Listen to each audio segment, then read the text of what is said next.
Reporters in the Oval Office once again had an opportunity to hold Donald Trump accountable, yet they let him get away with blatant lies.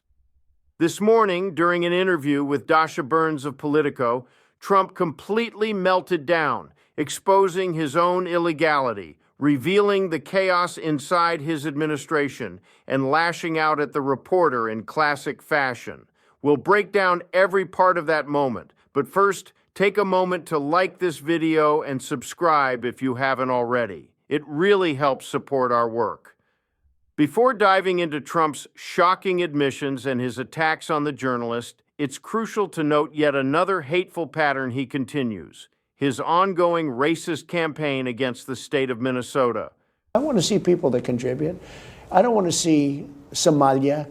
I don't want to see a woman that, marries her brother to get in and then becomes a congressman, does nothing but complain. All she does is complain, complain, complain, and yet her country's a mess. It's one of the worst in the world.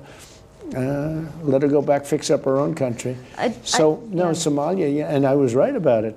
I started complaining about Somalia long before the scandal. The horrible things they're doing to Minnesota, it's incredible. They have an incompetent governor there, too. The Democrats are running some bad ships.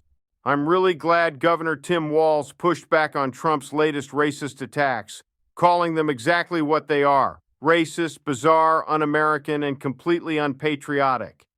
This country was built on immigration, on people coming together to create something better, and Trump has never understood that, seeing everything only through the lens of his own ego. He lectures everyone on who loves America, while hugging flags and demanding extravagant military parades that cost millions, tear up streets, and insult the very service members he claims to honor. That's not patriotism, it's performance. His disrespect for our troops shows up repeatedly, including his refusal to condemn Pete Hegseth's disgraceful behavior. And when he was finally pressed on his disastrous tariff plan, the one that will raise prices for everyday Americans, he completely melted down, offering nothing but excuses and empty tough talk.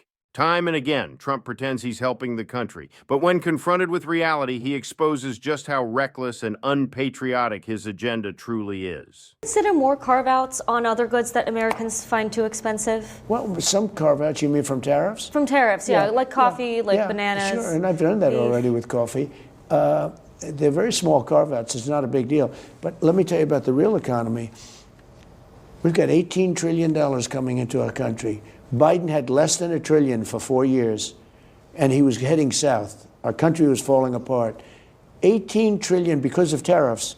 $18 trillion is coming into our country. I think because of tariffs and November 5th election, if you want to know the truth. But so would you rule out reducing tariffs on any more goods? On some, and on some I'll increase tariffs. Because you know what happens is because of tariffs, all of the car companies are coming back. We lost 58% of the automobile business. We had a monopoly on the world. We had everything. And because we had presidents that either weren't smart or didn't have business sense, or their people didn't do a good job, they could have kept that. We could have kept the chip market. We had 100% of the chip market, Intel, all of these guys. There's the thing. They came in to see me, Intel. They needed something to be done by the government. I said, I'm going to do it, but I think you have to give us 10% of your company. You know what happened? We made $40 billion on that deal. The price went through the roof. The United States, in about 10 minutes, I made $40 billion. Nobody talks about that. Donald Trump continues to show just how dangerously uninformed and reckless he is, especially on economic policy. He openly admitted he plans to raise tariffs, which are in fact taxes, while pretending they don't directly hit the American people. Meanwhile, his allies on Fox News are already spinning his upcoming bailouts, including the farmer bailout he proudly touted. Trump claims these bailouts won't use taxpayer money because they'll be funded by tariff revenue. But tariffs come straight out of Americans' pockets, all so he can posture, act tough, and feed his ego. Because he's so insecure, the truth spills out under even minimal pressure. That's why reporters need to push him harder. When confronted with real follow-up questions, like those about his escalating conflict in Venezuela, he immediately cracks, attacks the messenger, and lashes out at outlets like Politico instead of answering. His meltdown isn't strength, it's pure panic. Can you rule out an American ground invasion? I don't want to rule in or out. I don't talk about it. Why would I talk to you, an extremely unfriendly publication, if you want to call it Politico, that got $8 million from Obama to keep it afloat? Why would I do that? Why would I talk about that to Politico? I mean, I'm doing this because you picked me as a man for Europe. I'm asking for for transparency for their American people, because a lot of folks are, well, people are wondering I am what the is... most transparent politician maybe in the world. A lot of folks are wondering what our goals are in Sure, but Venezuela. I don't want to talk to you about military strategy. First of all, the $8 million Donald Trump claims Obama gave directly is completely false. That money is simply what the government spends on premium news services and political memberships for officials so they can stay informed. Nothing more. It's important to push back on this narrative because Trump uses it to appear tough. He keeps suggesting he might take action in Venezuela to project strength, but in reality, it's a sign of weakness. He feels the need to make threats to protect his image. Nobody wants this war, and it's clear he doesn't either. The idea is purely a distraction, a talking point that requires no detail unless the press presses him. And when reporters do push back, he becomes confused, angry, and lashes out, often revealing the truth about his actions, actions that are already deeply problematic and potentially illegal. Have you watched the video? We're stopping.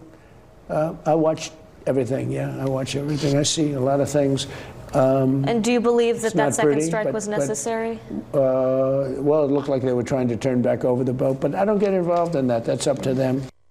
Pete Hegseth gets thrown under the bus yet again, surprising no one. Trump acts like it's all on Pete, but honestly, I wouldn't trust him with anything more complicated than holding someone steady for a keg stand. And yet, here we are, watching Trump try to distance himself from a scandal he's deeply tied to. He loves claiming total control when it suits him, ignoring courts and bragging that he alone makes the decisions.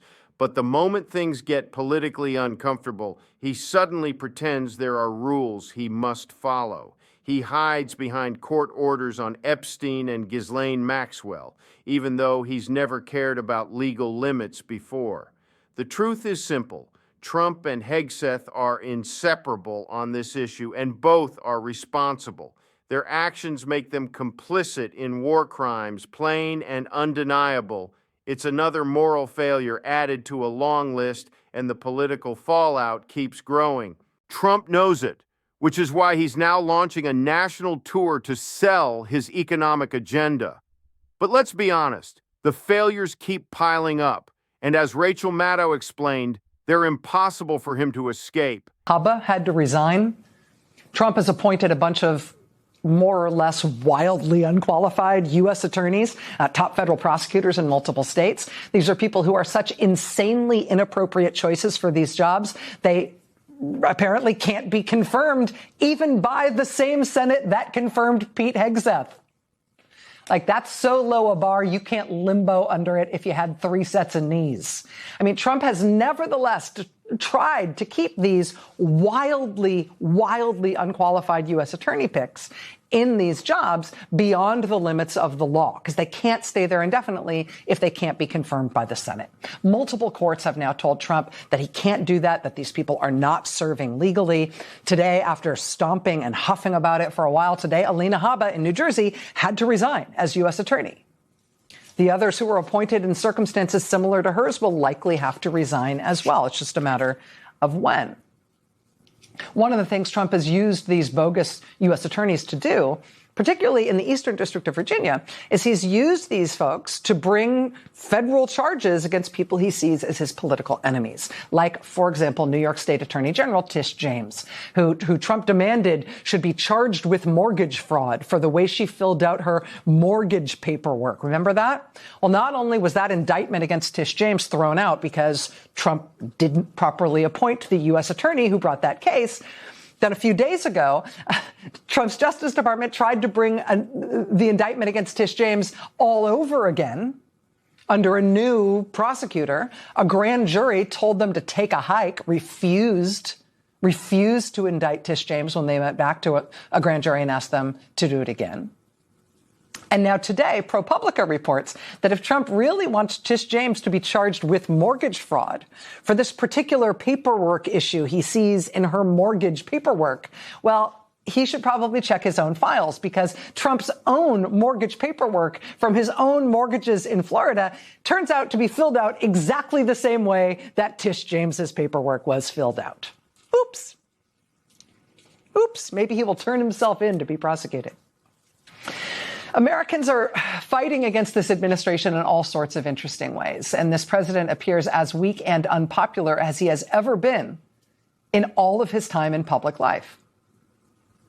You're seeing that. You're seeing that combination of his weakness and Americans' appetite to fight him. You're seeing it in, frankly, every court except the United States Supreme Court. You're seeing it increasingly now, even in the Congress. You're seeing it at the black site prison gates amid the Presbyterian church ladies who have never protested anything before, but where they're now holding a blue Christmas service now at the gates of the prison for the people locked up inside. And honestly, it's almost impressive at this point. Many would say it's beautiful to watch, and honestly it is. We'll keep breaking it down right here on the show. If you want to support the work, make sure to hit that subscribe button and leave a like on this video. Made it to the end?